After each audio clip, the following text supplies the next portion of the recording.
In Windsor is running out of options tonight. Police are looking into a case of what's called spoofing. That's when a foreign telemarketing firm steals a telephone number and starts making calls. CBC's Jeff Harrington is live tonight with the story of one business that has really been affected, Jeff. So how did this all happen?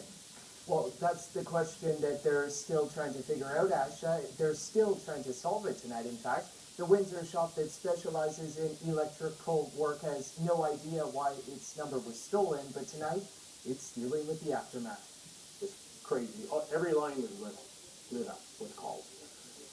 It was just constant. I couldn't even answer them. It's the type of problem you'd expect a business to want. Instead, Jim Gibbs and his employees have been stressed. It appears Jim's phone number he uses for his electrical business has been stolen.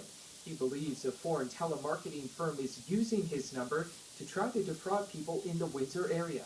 My number shows up on the caller ID, even though they're calling from another number.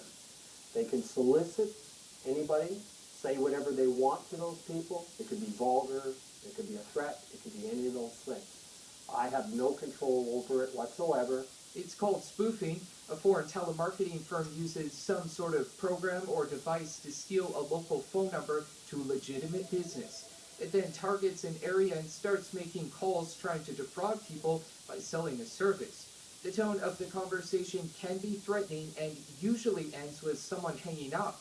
Then when you go to pick up the phone to call back, you reach the business whose number was stolen.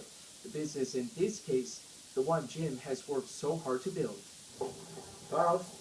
Since Monday, he has been taking hundreds of calls. Most have been from the Chatham-Kent area with people demanding answers. We have no affiliation with what's been going on. We're just trying to resolve it. We have to explain to each and every one that it's not us, what's happened. Most people are grateful that we've taken the time to tell them what's going on.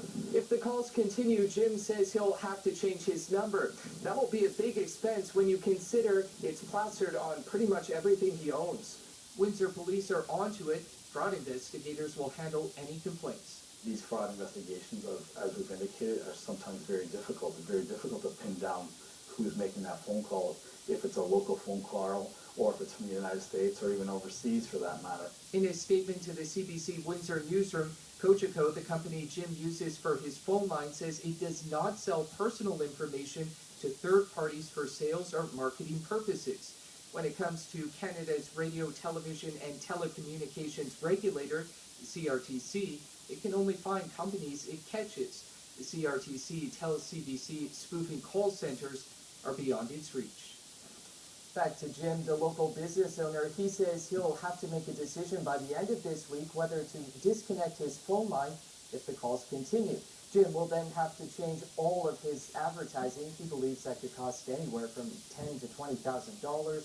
So, needless to say, he hopes the calls stop. But when we were talking to him today for this story, Asha, calls were still coming in. Unbelievable. Thank you, Jeff. You're welcome.